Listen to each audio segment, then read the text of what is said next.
First off, I have to say that the original Jurassic Park is one of my favorite movies. It's in the top 10, and for all that movie did wrong, it did many great things, including changing the posture of the animals, making a mainstream connection between the similarities between birds and dinosaurs. But as much as I love the first two Jurassic Park movies, every Jurassic Park, in my opinion, and Jurassic World movies just seem to continue to spiral down as far as quality. And in all the new movies, they are not animals. They're basically monsters, like Michael Myers or Freddy Krueger. Just trials for the humans to get past.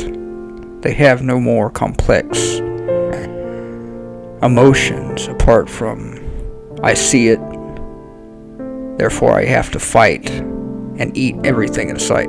Which takes us to the newest one, Jurassic Worlds Dominion, who a big portion of the movie is basically setting up a large fight between the new big bad dinosaur on the block, the Giganotosaurus, or the Giga, as everybody likes to call it in this movie, and the original Tyrannosaurus. In Jurassic World Dominion, Dr. Alan Grant, played by Sam Neill of course, comes face to face with the Giganotosaurus, a brutish creature known in the film as the Giga. The fictional paleontologist breathlessly declares that the Giga is the largest carnivore the world has ever seen. You might expect a film in which terrible lizards now roam the earth alongside humans is not exactly a documentary, and you should not take the information in any of the Jurassic Park movies at completely face level value. But Dr. Grant isn't exactly wrong per se about Giganotosaurus. The actual truth of Giganotosaurus' size and how it stacks up to its predatory peers is a bit more complicated. First Giganotosaurus was discovered in 1993 when an amateur fossil hunter happened upon a skeleton in Patagonia, Argentina.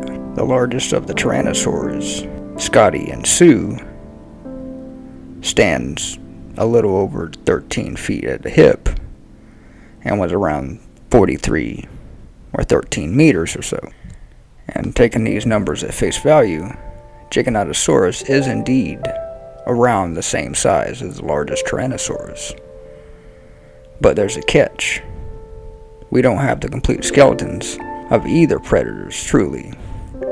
And comparing two semi-partial skeletons is not an easy feat, because skeletons sadly don't come preserved at a perfect set of connected bones. Paleontologists have to fill in the gaps with educated guesses. It's impossible to get a modern rendering of a dinosaur exactly right. Science writer Riley Black noted in a state piece in December, saying, "Today, when you get a picture of a dinosaur, you're relying partly on evidence and part on imagination. Basically, it's hard to gather what a living, breathing dinosaur species, what their exact measurements were based on a bunch of bones from a specimen or two. What ends up happening is the experts end up making different arguments for a creature's size based on different bones. It has been determined that the femur of Giganotosaurus was 2 inches longer than that of Sue's, which they put forth on evidence that Giganotosaurus is bigger. Since then, there's been constant discourse on whether or not that is indeed true, especially considering that despite having a longer femur, the Giganotosaurus' tibia was 3 inches shorter than T-Rex's, indicating that Giganotosaurus had actually been slightly smaller in some measurements.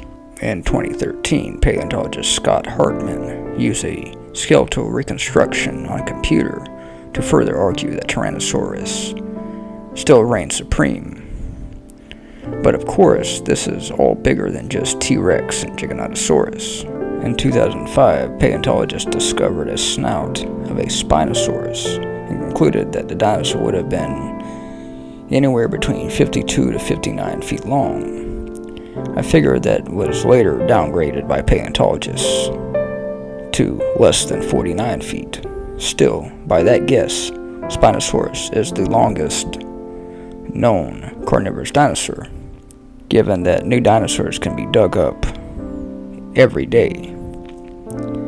The verdict is bound to shift again. Paleontologists suggest that there may have been even larger carnivores than Spinosaurus. But for now, the cards seem to be stacked against Giganotosaurus. And at the end of the day, how big these ancient creatures are in comparison to one another is more of a fun debate than a deeply important scientific question.